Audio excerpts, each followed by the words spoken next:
Le 18 juin 1815, à 11h30 du matin, Napoléon Bonaparte se tenait debout sur la colline de la Belle-Alliance, sa longue-vue pointée vers la crête de Mont-Saint-Jean, à quelques kilomètres au sud de Bruxelles.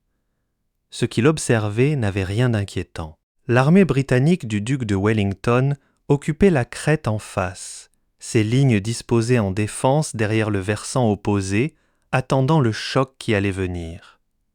Face à lui, Napoléon avait 72 000 hommes, 246 canons et une armée qui avait reconquis Paris à peine 100 jours plus tôt, sans tirer un seul coup de feu. Il avait déjà battu Wellington en d'autres circonstances, et il avait battu des armées bien plus redoutables que celles qui se trouvaient en face de lui ce matin-là.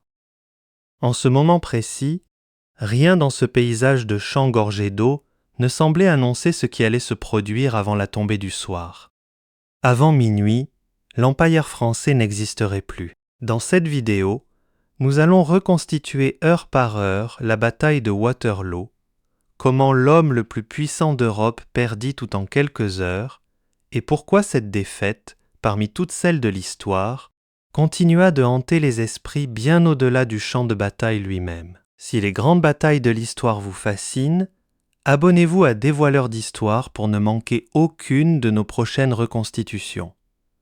Pour comprendre ce qui se joua ce 18 juin, il faut remonter 100 jours plus tôt, à la nuit du 1er mars 1815. Napoléon Bonaparte, exilé depuis moins d'1 an sur l'île d'Elbe, après son abdication forcée d'avril 1814, débarqua sur les côtes françaises près de Cannes avec 1050 hommes et une audace que ses adversaires qualifièrent plus tard de folie pure.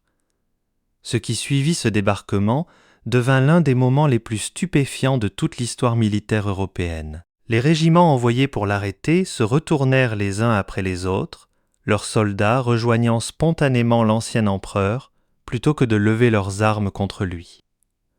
Le maréchal Ney, envoyé par le roi Louis XVIII, avec ordre de ramener Napoléon à Paris dans une cage de fer, embrassa lui-même son ancien chef à Auxerre et rallia ses troupes à la cause impériale. Le 20 mars, 20 jours seulement après avoir posé le pied sur le sol français, Napoléon entra aux Tuileries sans qu'un seul coup de feu n'ait été nécessaire. Louis XVIII avait fui Paris la veille, ses appartements encore chauds lorsque les premières gardes impériales pénétrèrent dans le palais. Cette résurrection politique foudroyante, que l'histoire allait retenir sous le nom de 100 jours, produisit en Europe une réaction d'une rapidité et d'une détermination sans précédent. Les puissances alliées réunies au Congrès de Vienne depuis plusieurs mois pour remodeler la carte d'une Europe post-napoléonienne réagirent en déclarant Napoléon hors la loi internationale le 13 mars, une semaine avant même qu'il ne soit arrivé à Paris, et en mobilisant immédiatement une coalition de 700 000 hommes répartis sur plusieurs armées convergent vers la France depuis toutes les directions. Napoléon savait que cette coalition lui laissait peu de temps.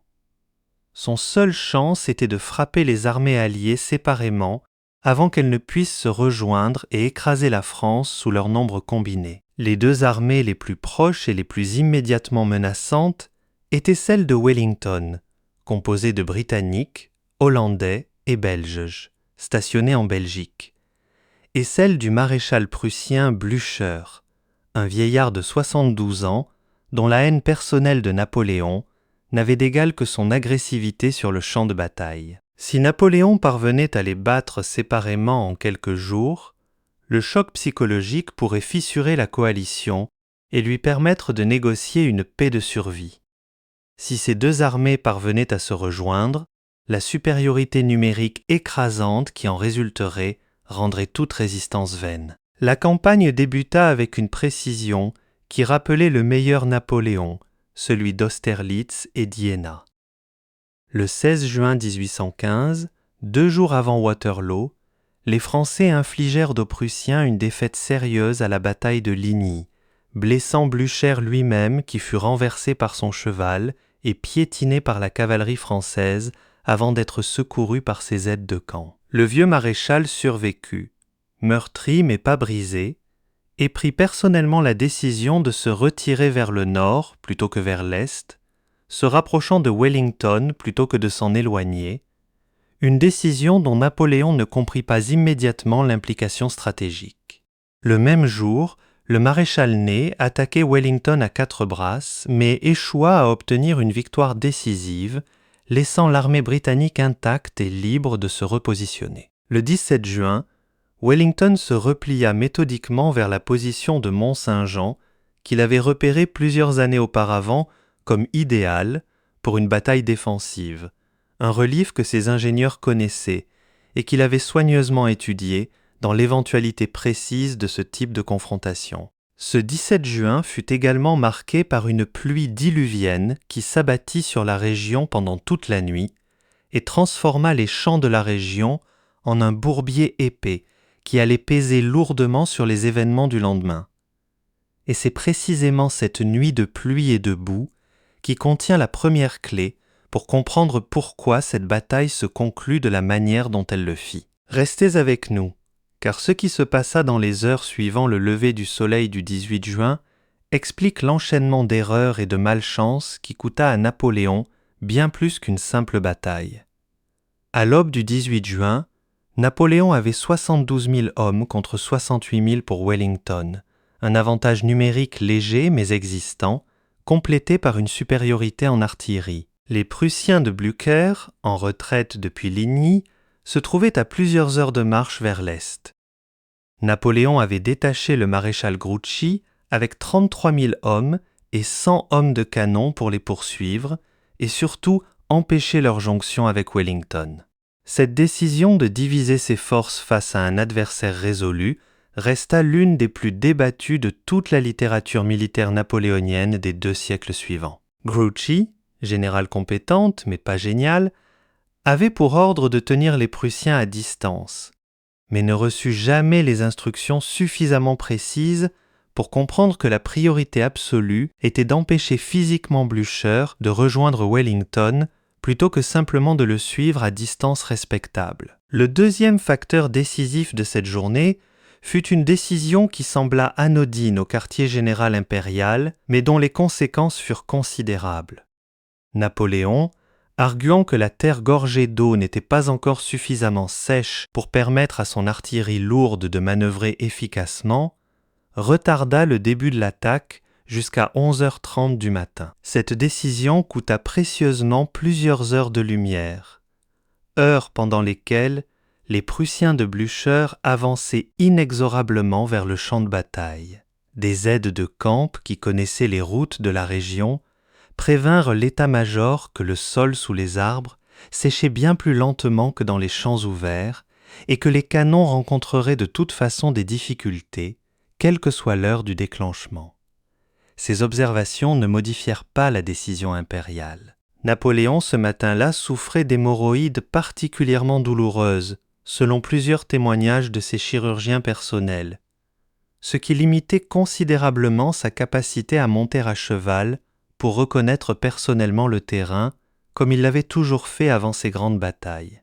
Cette contrainte physique, triviale dans son apparence, priva le commandement impérial d'informations de terrain cruciales que seule une reconnaissance personnelle aurait pu fournir. À 11h30, la grande batterie française, 80 pièces d'artillerie alignées face aux positions britanniques, ouvrit le feu avec une intensité que les soldats présents décrivirent comme assourdissante. Wellington, qui connaissait parfaitement la tactique napoléonienne, consistant à préparer l'attaque d'infanterie par un bombardement massif préalable, avait positionné la majorité de ses troupes derrière la crête de Mont-Saint-Jean, hors de la ligne de tir direct des canons français. Cette décision simple, exploitant intelligemment le relief, réduisit considérablement l'efficacité du bombardement qui devait psychologiquement et physiquement briser les lignes avant l'assaut.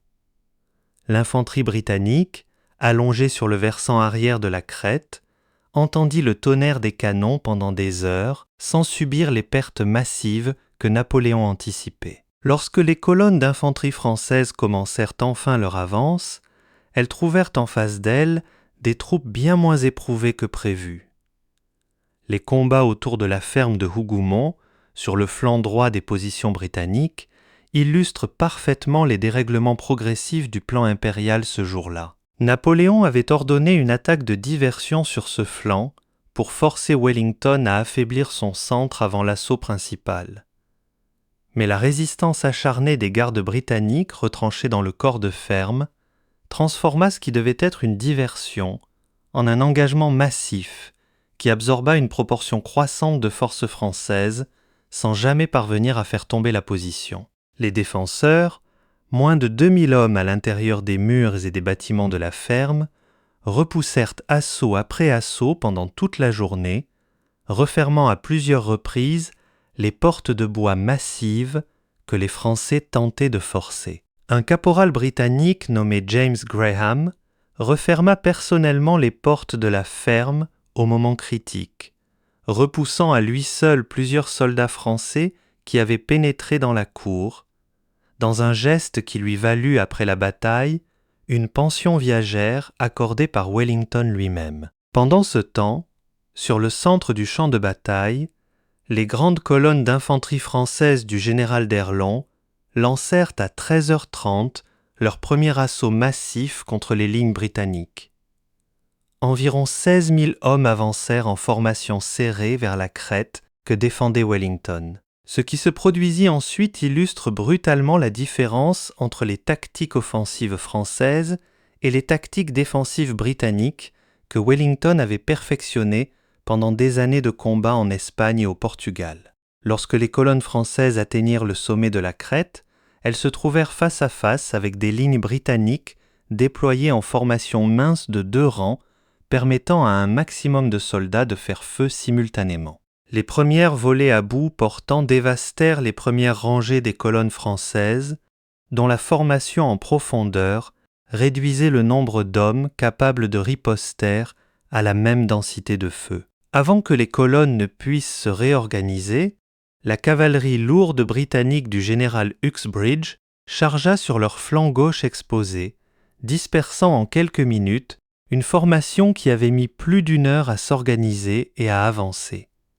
4000 soldats français furent capturés dans cette seule séquence de combat. Restez avec nous, car ce qui allait se produire entre 16h et la tombée de la nuit représente le moment où le destin de l'Empire fut définitivement scellé, et l'un des épisodes les plus dramatiques de toute l'histoire militaire européenne. À 16h, le maréchal Ney, qui commandait les opérations au centre du champ de bataille, crut observer un mouvement de retraite dans les lignes britanniques. Ce mouvement n'était en réalité qu'une réorganisation tactique locale, le déplacement de blessés vers l'arrière et la rotation de certaines unités épuisées. Ney, avec une impétuosité qui lui avait valu le surnom de Brave des Braves, mais qui ce jour-là confina à l'irresponsabilité, ordonna une charge massive de cavalerie lourde sans soutien d'infanterie, lançant près de 5000 cuirassiers et lanciers contre les positions britanniques sans que Napoléon n'ait approuvé cet ordre. La cavalerie française, magnifique et terrifiante dans sa puissance visuelle, se heurta à quelque chose pour laquelle elle n'était pas préparée. Wellington avait formé ses bataillons en carré, des formations défensives compactes où les soldats se serraient les uns contre les autres en présentant sur chaque face une ligne de baïonnettes fixes que les chevaux refusaient instinctivement de charger. Les cuirassiers tournèrent inlassablement autour de ces carrés pendant plus d'1 heure, incapables de les percer, subissant eux-mêmes les tirs nourris des fantassins réfugiés à l'intérieur, avant de devoir se replier épuisés et décimés vers les lignes françaises. Ney perdit 5 chevaux tués sous lui au cours de cette journée. Il survécut à la bataille, mais pas au jugement de l'histoire. À 17h30, ce que Napoléon redoutait depuis le matin commença à se matérialiser sur le flanc droit du champ de bataille. Les premières colonnes de l'armée prussienne de Blücher, qui avaient marché depuis la veille sans s'arrêter, commencèrent à déboucher des bois de la chapelle Saint-Lambert, menaçant directement le flanc droit de l'armée française. Grouchy, à plus de 20 km à l'est, entendit le grondement du canon venant de l'ouest, mais suivit ses ordres à la lettre et continua sa poursuite des Prussiens devant lui, ne réalisant pas que l'essentiel de l'armée ennemie avait changé de direction pour rejoindre Wellington. certains de ses officiers lui supplièrent de marcher au canon, de prendre l'initiative de rejoindre Napoléon. Grouchy refusa, invoquant ses ordres. Cette obéissance stricte, vertu militaire en toutes autres circonstances, fut dans ce contexte précis la décision qui scella le sort de la journée. 33 000 hommes français marchèrent méthodiquement loin du seul endroit où leur présence aurait pu changer quelque chose. Napoléon, voyant les Prussiens affluer sur son flanc avec une régularité croissante, prit alors la décision qui représentait son ultime pari. Il lança la vieille garde, l'élite absolue de l'armée impériale, ces grenadiers et chasseurs à pied qui n'avaient jamais reculé depuis leur création, contre le centre des lignes britanniques déjà ébranlées par des heures de combat. Si la garde perçait, si elle créait ne serait-ce qu'une brèche dans les lignes de Wellington, la panique pourrait se propager et transformer un combat incertain en victoire.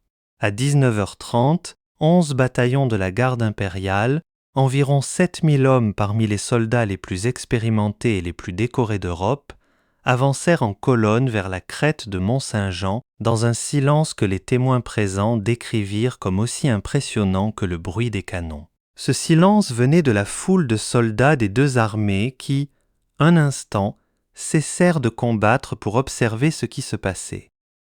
La vieille garde avait cette réputation. Quand elle avançait, les résultats semblaient écrits d'avance. Wellington observait l'avance de la garde depuis sa position sur la crête. Il avait gardé en réserve plusieurs brigades fraîches qu'il n'avait délibérément pas engagées de toute la journée.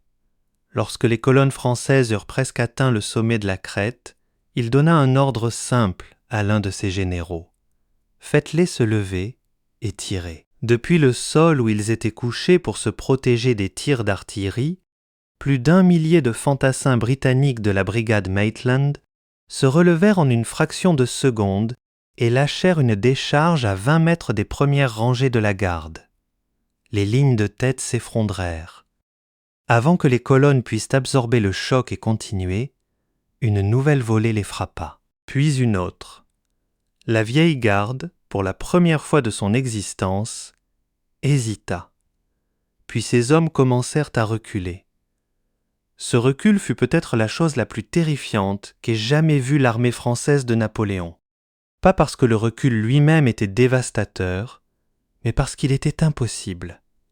La garde ne reculait jamais. Lorsque la nouvelle se répandit le long des lignes françaises, elle se transforma en quelques minutes en une conviction collective que tout était perdu. La panique que Napoléon avait espéré provoquer dans les rangs de Wellington se propagea dans les siens propres. Wellington, depuis sa position sur la crête, observa la ligne française vaciller et se retourner. Il ôta son chapeau et le pointa vers l'ennemi. Ce geste fut compris immédiatement par ses officiers. C'était l'ordre général d'avancer sur toute la ligne. L'armée britannique, qui n'avait pratiquement pas bougé depuis le matin et avait passé des heures à absorber les assauts français en restant en place, se leva et chargea. Simultanément, la cavalerie prussienne, arrivant depuis le flanc, et compléta l'encerclement. Ce qui était encore une armée ordonnée se désintégra en quelques minutes en une masse de fuyards qui abandonnaient leurs armes, leurs canons, leurs bagages, leur équipement dans une fuite éperdue vers le sud. Napoléon lui-même faillit être capturé. Son escorte dut le forcer à quitter le champ de bataille alors qu'il refusait de partir, incapable d'accepter l'ampleur de ce qui se produisait sous ses yeux. Il monta dans sa berline de voyage et prit la route de Paris, laissant derrière lui 25 000 Français tués ou blessés et 8 000 prisonniers. Les Alliés perdirent de leur côté entre 22 000 et 25 000 hommes, un bilan qui illustre à quel point cette journée avait été féroce et indécise dans ses phases centrales. Blücher, retrouvant les traces de la déroute française sur les routes du sud, ordonna à ses cavaliers de poursuivre sans relâche toute la nuit, transformant une défaite en déroute totale et s'assurant qu'aucune reformation de l'armée française ne serait possible avant Paris. À Paris, Napoléon abdiqua, pour la deuxième et dernière fois, le 22 juin 1815, 4 jours après Waterloo. Cette fois, les conditions étaient sans retour. Pas d'île d'Elbe à quelques heures de côte française. Pas de garde personnelle, pas de revenus, pas de possibilité de revenir.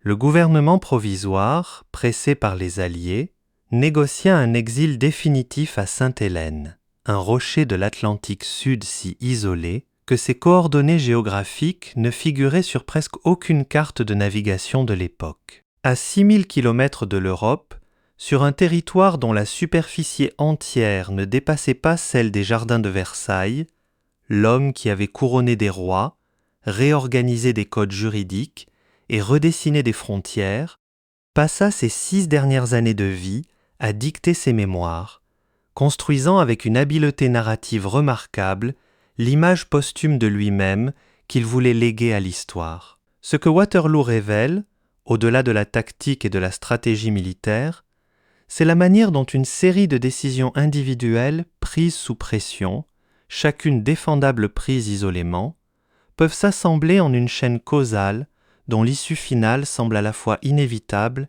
et contingente. Un sol trop humide qui retarde l'attaque. Un maréchal qui charge sans soutien au mauvais moment. Un général qui suit ses ordres trop scrupuleusement. Une vieille garde qui, pour la première fois dans son histoire, recule de 20 mètres. N'importe lequel de ces éléments modifiés aurait pu modifier l'issue. Réunis le même jour, sur le même champ, il suffirait à mettre fin à 20 ans de domination française sur l'Europe. Le champ de bataille de Waterloo existe encore aujourd'hui en Belgique, à quelques kilomètres au sud de Bruxelles. La butte du Layon, une colline artificielle de 40 mètres de haut surmontée d'un lion de Fonté, fut élevée après la bataille à l'endroit précis où le prince d'Orange fut blessé, déplaçant au passage une partie du relief original et provoquant la fureur rétrospective des historiens militaires qui auraient préféré un terrain non modifié. Le musée de Waterloo, entièrement rénové en 2015 pour le bicentenaire de la bataille, reconstitue avec une précision archéologique les positions et les mouvements des deux armées.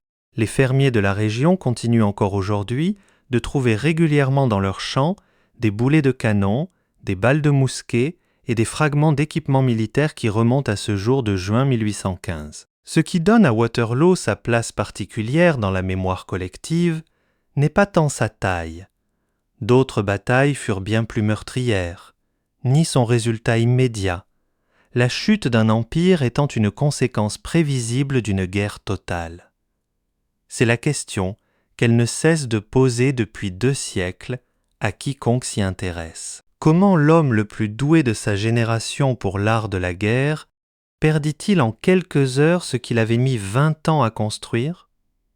La réponse honnête est qu'il perdit pour de multiples raisons simultanées, certaines de son fait, d'autres indépendantes de sa volonté, et que cette simultanéité est précisément ce qui distingue une catastrophe d'une simple défaite. Napoléon lui-même, dictant ses mémoires à Sainte-Hélène, mit des années à accepter cette vérité multiple, préférant longtemps attribuer son échec à la trahison de Grouchy, à la malchance du terrain, à la pluie de la veille.